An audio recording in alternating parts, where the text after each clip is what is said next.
Hello guys! Hello Leo! Welcome dito sa aking channel, Kapalaran 888 Leo. Alamin natin Leo kung anong messages, vibration, gabay energy para sa lahat. Ito ay general reading. Pwede kang makaresonate. Number 13, number 4, Divine Feminine. Leo to. Leo. Okay, sa mga babaeng Leo to ha. Or pwede din na lalaki. Depende sa inyo kung resonate kayo.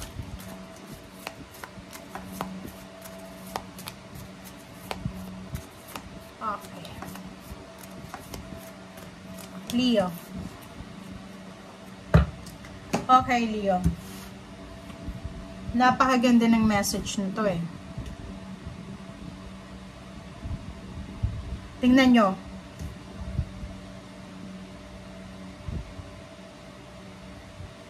Sinasabi sa'yo dito is number 13, number 4, it's balance. It's security. It's security, stability, and balance. Okay? So, kung makikita mo, sinasabi dito ni Divine Feminine, kung babae ka, magpakababae ka. Kung lalaki ka, magpakalalaki ka. Parang ganun. Hindi naman to sa, like, for example, discriminating the, yung LGBT, hindi. Yung ano lang, yung, tawag dyan, yung obligation natin, yung responsibility. Yung sabihin, be responsible, take charge of the situation, Leo. Okay? Stability eh.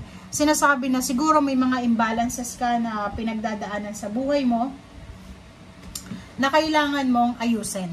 Okay? May mga imbalances ka na kailangan mong balansehin. Okay? Step into your power, babae ka man o lalaki. Gamitin mo yung kasarinlan mo para mag-step up. Okay? Take off your mask, 11 manifestation. Kung talagang gusto mong makuha lahat ng gusto mo sa buhay, kailangan mong alisin kung ano yung mga tinatago mo na yan. Okay? Step outside. Step out of your comfort zone. Go outside, literal. Alisin mo yung maskara. Kung may mga parang may mga tao sa paligid mo na naiinis ka, nagagalit ka, hindi ka komportable, pero pinapakasamahan mo pa. It's time na para iparamdam sa kanila na, sorry, hindi ka masaya sa emotion nila, hindi ka masaya sa ginagawa nila, parang gano'n. Okay?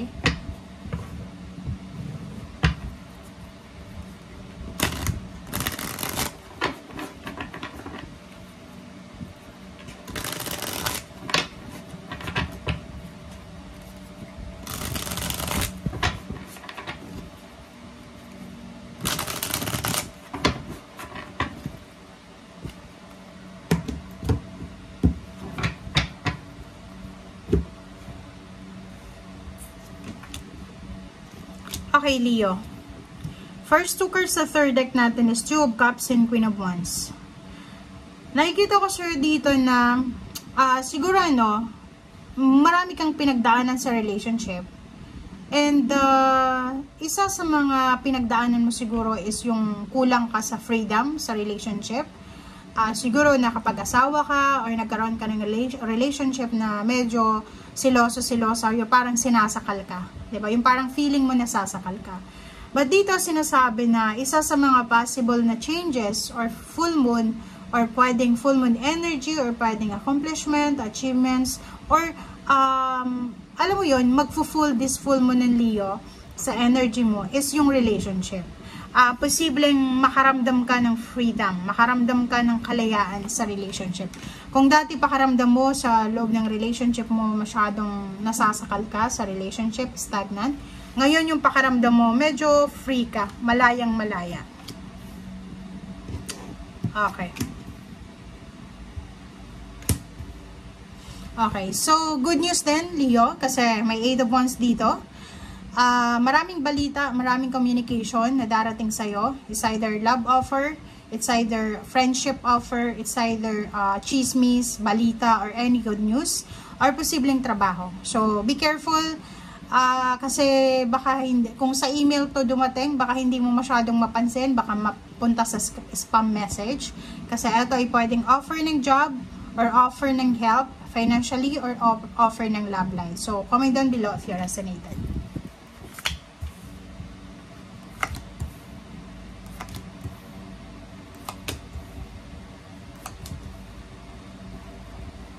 Okay. Leo, dito naman sa the Death card and Seven of Wands, kung ano mo tong pinaglalaban mo, kung may pinaglalaban ka sa batas, like kaso, kung halimbawa involved ka sa kaso or kapamilya mo, dito sinasabi na matatapos na to. Okay? You will receive your victory, diba? Your justice.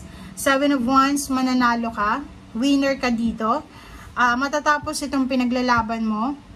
Magtatapos talaga. Ito yung dala ng full moon sa'yo February 12. Yung February 12 natin is Tuesday. Diba? Bukas. Tama ba ako? Oh, no. It's Wednesday. Sorry. Wednesday ba? Okay, Wednesday, 12. Dito sinasabi sa'yo na good news. May matatanggap kang good news. Starting February 12, 2025, kung anong pinaglalaban mo to, relationship, you will be victorious. Victory and success, recognition, awards, rewards, high priest. Dito nakikita ko sir dito na sobra kang magiging masaya. Okay? Isa to sa mga masasayang linggo, masasayang araw sa buhay mo. Itong Knight of Swords nito, it's all about communication siya. It's all about text, message, call, chat, information, communication na pwedeng magdala sa'yo ng peace and harmony. Okay? Nakikita ko rin sa'yo dito na makakatanggap ka ng help. Okay? Tulong from someone na kung ano man ang pangangailangan mo, money or emotion.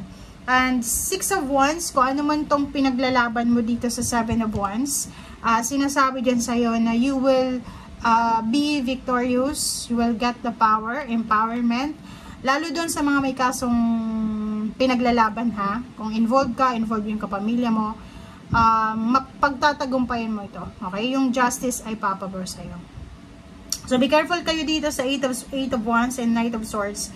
Kasi ano to huge, massive news to na kailangan mong marinig.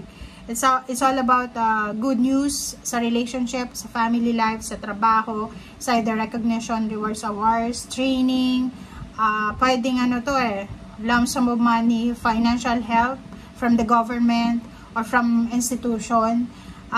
Meron din ditong trabaho, mga unexpected job offer, relocation, mga help, 'di ba? Pwedeng kung single ka, maraming magkakagusto sa'yo. Kung single ka, maraming magpapapansin sa'yo. And kung single ka, mararamdaman mo na parang parang bigla kang naging popular sa lugar nyo. Okay? Thank you guys for watching. Bye!